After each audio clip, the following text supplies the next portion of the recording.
What have you been playing, Lewis? So I've been playing FragPunk. Now, FragPunk is a very, very interesting game. So FragPunk, on the topic of Spectre Divide, FragPunk was a game that Shroud was actually playing when Spectre Divide was like in its first beta, and he was playing if I remember correctly, he was playing FragPunk more than he was playing Spectre Divide, which again, it's just really, really bizarre. But essentially, I'm trying to think if tactical shooter is the correct term for this. It's a really hard style. I think a hero shooter is a little bit more accurate to call Fragpunk. It's a hero shooter, but it feels a lot more like a Halo or a Call of Duty. It feels a lot more kind of arena shootery in terms of its gunplay and mechanics. And the maps? The maps, so it has one main competitive mode, which is just your basic bomb defusal game mode that you'll find in CS, Valorant, and it's in Call of Duty, it's Search and Destroy.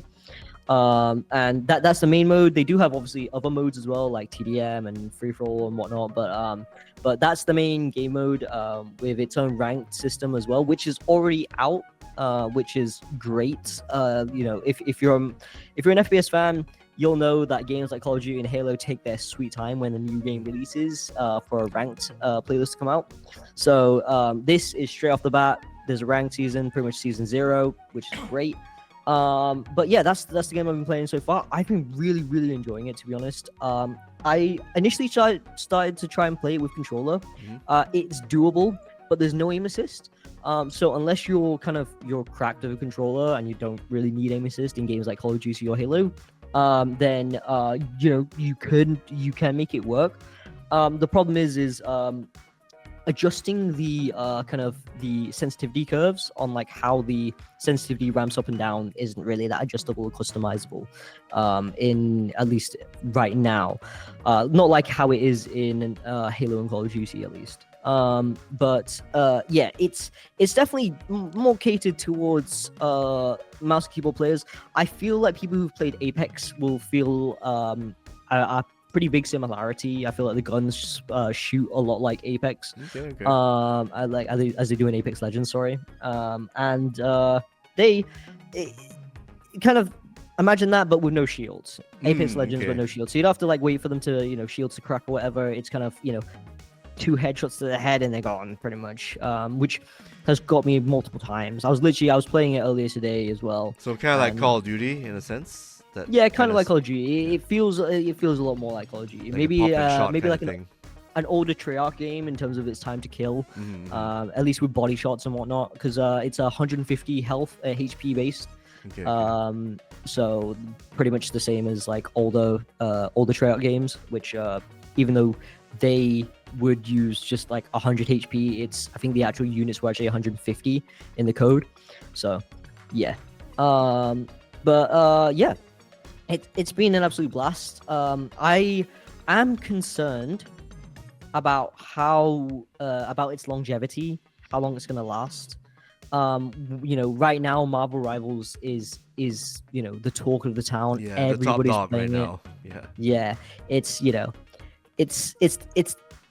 it's a great game as well, and so much so that the esports divisions are esports organizations, massive esports organizations are coming in. Sentinels and what was it? It was Sentinel. Who there was literally a game this morning that pretty much they're doing like a weekly tournament right now where it's 3 teams. It's kind of King of the Hill. So the team that wins stays for the next week, and then 2 brand new teams come in for the week after. So I believe, if I can remember correctly, I remember the old name for one of the teams. It was Mutants, but I believe that was the team that was picked up by 100 Thieves. That was it. 100 Thieves. Okay. Yeah, and yeah, so they have a massive backing. NetEase is funneling in money to support the esports ecosystem for them, which I think they've probably taken a page out of Valorant or Riot's handbook there, which I feel like if you have a competitive game and you kind of turn it into a spectator sport in a sense, and it makes it a lot more easier to monetize it, definitely. Yeah, especially with all the costumes they can sell for Marvel Rivals. Lots and lots of comic issues, back pages. Yeah. All that stuff. I mean, I think Rogue has. I mean, if Rogue were to come out as a character, she already has like a gazillion outfits. Yeah, I mean, I was literally talking about this the other day when I was playing with my friends. It's like, how if Rogue was actually introduced, how would she play it? It's like, I think in my head she would just have to like slap people, because like she just needs to touch them, right? Like, Yeah, she would touch them or kiss them, they get their powers, and that's it. Yeah. Yeah, because we were trying to think of a way to because they don't have an anti-heal kind of hero, so that Rogue would be great. But yeah, back onto the topic of FragPunk.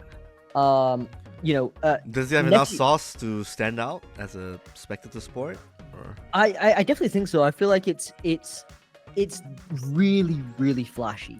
It's a really flashy game, but it's not too hard to follow.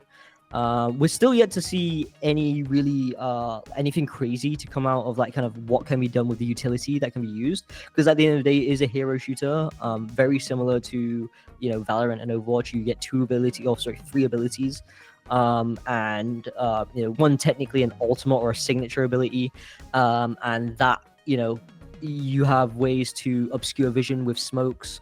You also have characters like one character I'm playing at the moment is Zephyr, who can kind of TP back, like he can stab a knife into a wall and he can kind of run ahead and then TP back to it. Okay, like a blink or a escape. Yeah, kind of. Yeah, he kind of blinks back to it. He can also turn invisible and just knife people, which I think needs to be a bit balanced. It needs a bit more balancing. Sorry. And yeah, I'm very interested to see when really high level players come into this and how they make it interesting to watch, because I feel like that's my biggest question mark at the moment is how watchable is this as a spectator sport.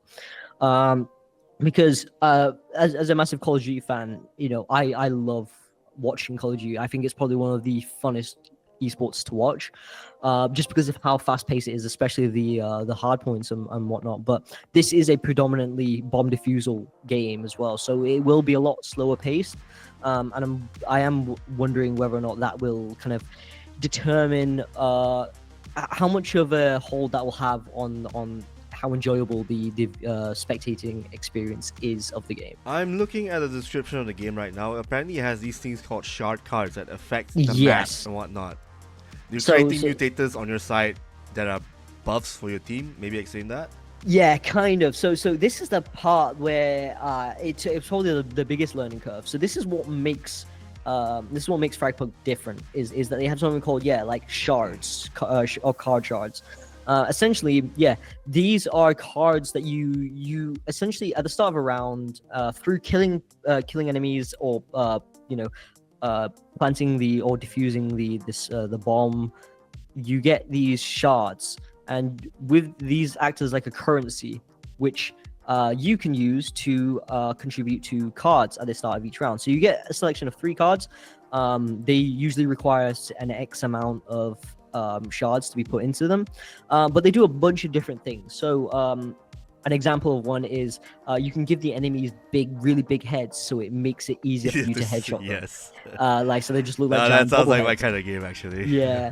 And then there's ones where you can completely get rid of an entire bomb site. So say there's it's just A and B, you can just B just isn't available, so you have to go A. I think there's also one I'm reading right now that they'll add another bomb site or something, right? Yeah. So and then there's one where that does the opposite. It adds a 3rd bomb site. What the fuck, man? There's also a card which forces you guys to permanently switch sides. So if you're attacking and you know that it's if the map's a defender's sided map, if you are lucky enough to get this card, everyone can kind of put their points into that card and switch it to be to become the defenders. So that is probably where it'll be interesting. It'll kind of be there'll be a lot of calculations amongst teams on who's going to conserve points and who's, how many points do we put into this? Do we want to commit into this card going into this round or not? And there are counters to them as well.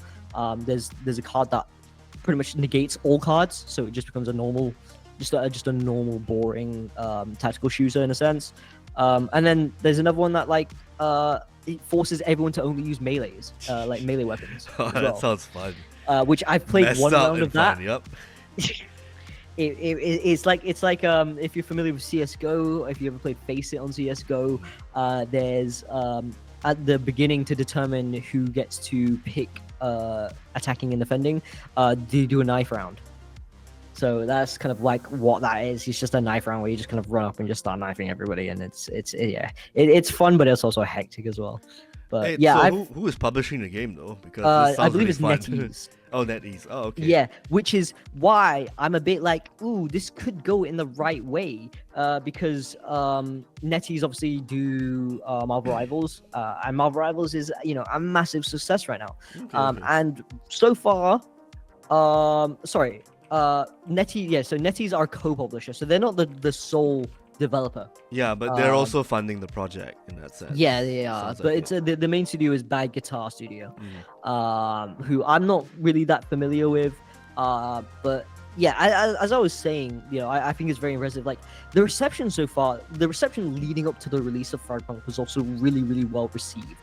Everybody was kind of dumbfounded and baffled about the shard card system and whatnot. I think there's a really famous clip of Shroud getting a ricochet card where essentially he just pulls out sniper and just aims at a wall, and through the ricochets he gets 3 kills. There's an easy way to explain it. Unreal Tournament, they had mutators.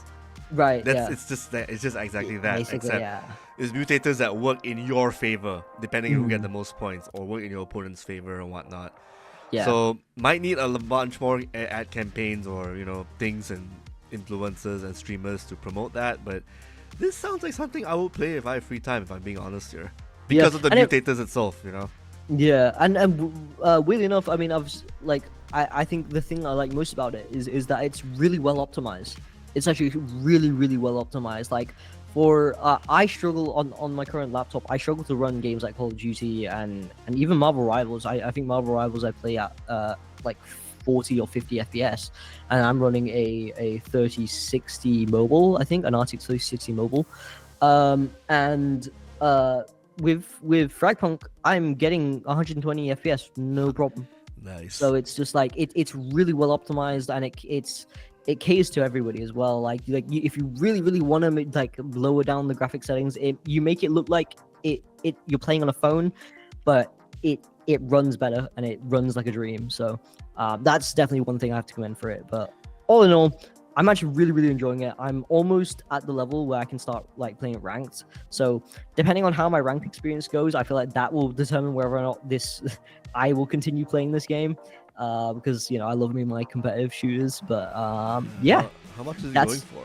Oh, it's free. Oh shit. Okay. Yeah. Okay. So that's why as well. It's super accessible, and so monetization wise, it does run on a battle pass. There's loads of microtransactions, but in this day and age, when it comes to kind of free to play games, you kind of live service free to play games, you kind of expect this. It's a given, more or less. I mean, that's how Marvel Rivals is gonna be surviving from all the costumes from different issues of games. So FragPunk needs to find, I guess, gun skins or costumes or whatever they can get their hands on. They've definitely taken a lot of pages out of Valorant's book, that's for sure. They have bundles and whatnot, and it's like there's just gonna be a lot of money spent in this game, because the skin designs are actually really, really cool. I do admire them a lot.